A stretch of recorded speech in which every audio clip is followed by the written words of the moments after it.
प्रिय भगवत प्रेमियों, सतीश शर्मा की ओर से आप सभी को नमस्कार। दिव्य ज्ञान सागर कार्यक्रम में आपका हार्दिक स्वागत है। आज का मेरा विषय है परमात्मा की ओर आगे बढ़ना। इसके लिए हमें परमात्मा को जानने के लिए परमात्मा से ही प्रार्थना करने की आवश्यकता है, क्योंकि परमात्मा की कृपा से ही हमें संत महापुरुष सतगुरु मिल पाते हैं और वे ही हमें परमात्मा का ज्ञान कराते हैं। महापुरुष उस परम ब्रह्म पुरुषोत्तम के परम धाम पहुँचने के लिए एक उदाहरण के द्वारा समझाते हैं कि आत्मानं रथिनं विद्धि शरीरं रथमेव तु बुद्धिं तु सारथि विद्धि मनः प्रग्रहमेव च। यमराज कहते हैं कि हे नचिकेता, जीवात्मा परमात्मा से अनंत काल से बिछड़ा हुआ है तथा अनंत काल से ही निरंतर संसार रूपी भीड़ में अपने मूल अर्थात परमात्मा को खोजने में लगा हुआ है। परंतु जहाँ उसको थोड़ा सा भी सुख मिल जाता है तो वह वहीं भटक जाता है। परंतु जब तक वह अर्थात जीवात्मा परमात्मा के समीप नहीं पहुंच जाता, तब तक उसे शांति नहीं मिल सकती।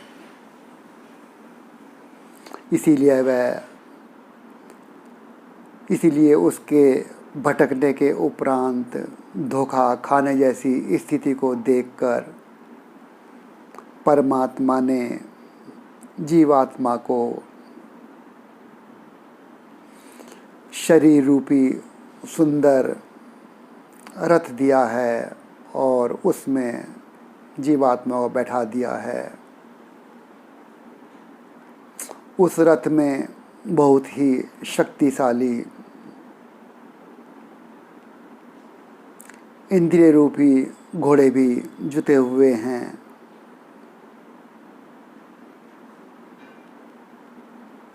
उन घोड़ों को नियंत्रित करने के लिए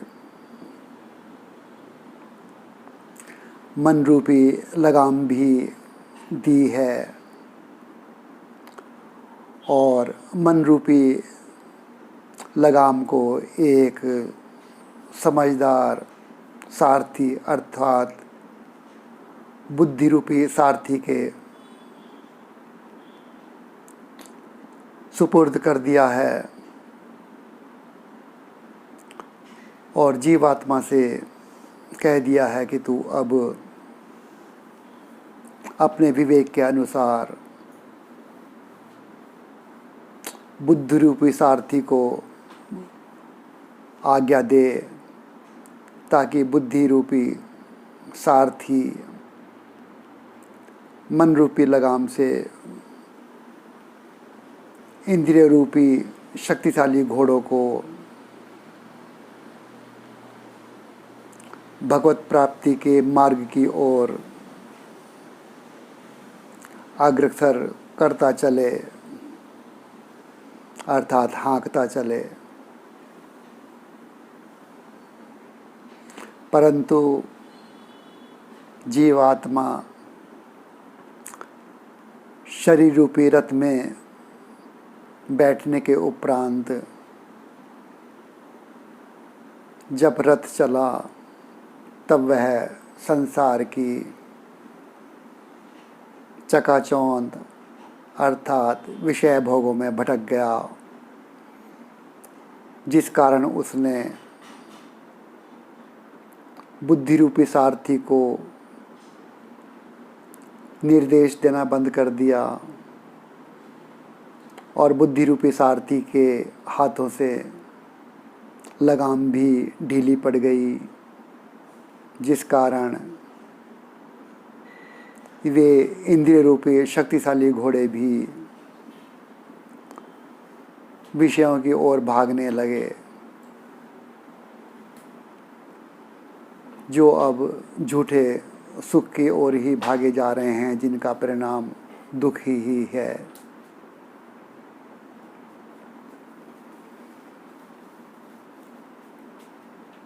जहाँ जीवात्मा को रथ में सवार होकर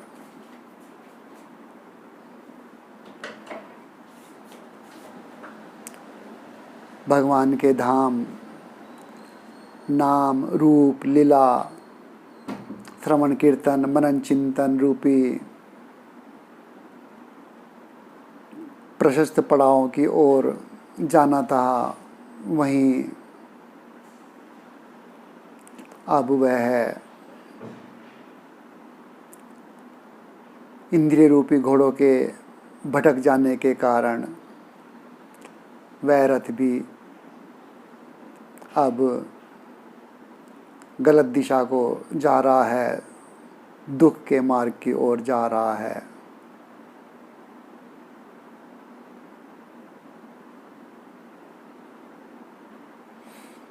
जैसा कि कठोपनिषद में भी लिखा है, इंद्रियाणि हयाना हुर्यम विश्याम स्तेषु गोचरान आत्मेन्द्रिय मनोयुक्तम भोक्तेत्या हुर्बनीषणे।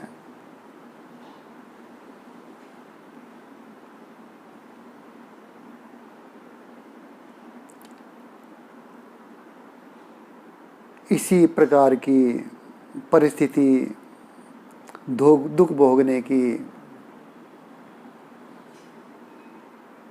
इस समस्या को देखते हुए, जैसा कि श्री रामचरितमानस में भी वर्णन आता है कि भगवान श्री राम ने अयोध्या के सभी नगरवासियों को संबोधित करते हुए कहा कि बड़े भाग मानुष तन पावा, सुर दुर्लभ सब्र ग्रंथ ही गावा, साधन धाम मोक्ष कर द्वारा, पायंजयी परलोक सवारा। अर्थात हे नगरवासियों, यह मनुष्य शरीर बड़े ही भाग से मिला है, यह शरीर देवताओं को भी दुर्लभ है। यही एक ऐसा साधन है जो हमें मोक्ष के द्वार तक पहुंचा सकता है। अतः यदि हमने अर्थात जीवात्मा ने यदि इस मनुष्य तन का सदुपयोग नहीं किया तो बाद में उसको पछताना ही होगा, कष्ट भोगना ही होगा।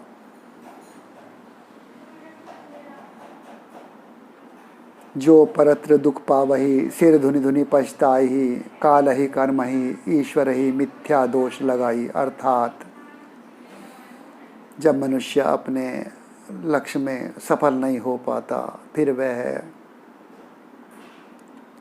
सिर धुन धुन कर पछताता है और काल को, कर्म को और ईश्वर को ही दोष देता है कि हमारा समय ठीक नहीं था, कर्म ठीक नहीं थे, कर्म अच्छे नहीं हो पाए और ईश्वर का हमने क्या बिगाड़ा था कि हमारे इस मार्ग में बाधा डाल दी। जबकि जीवात्मा स्वयं ही लापरवाह हो गया था, क्योंकि स्थिति यह बन चुकी थी कि इंद्रियन के वश मन रहे, मन के बस रहे बुद्ध, कहो ध्यान कैसे लगे जहाँ ऐसो विरुद्ध।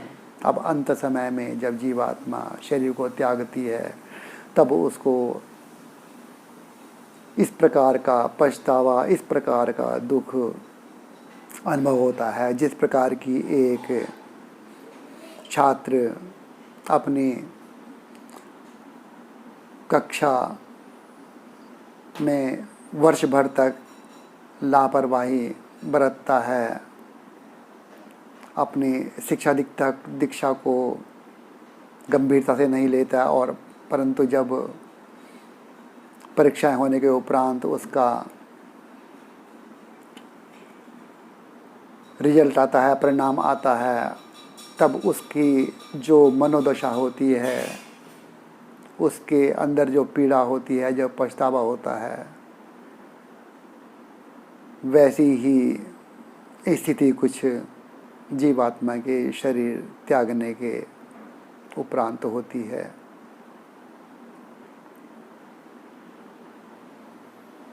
इसलिए हमें सांसारिक चकाचौंध को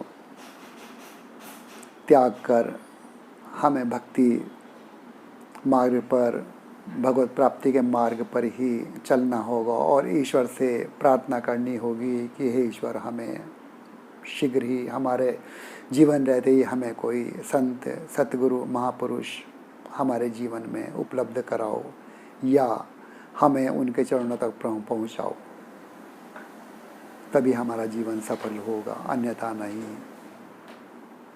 बस आज इतना ही। नमस्कार। सब्सक्राइब कीजिए दिव्य ज्ञान सागर चैनल को और बेल आइकन को दबाइए सबसे पहले अपडेट्स पाने के लिए।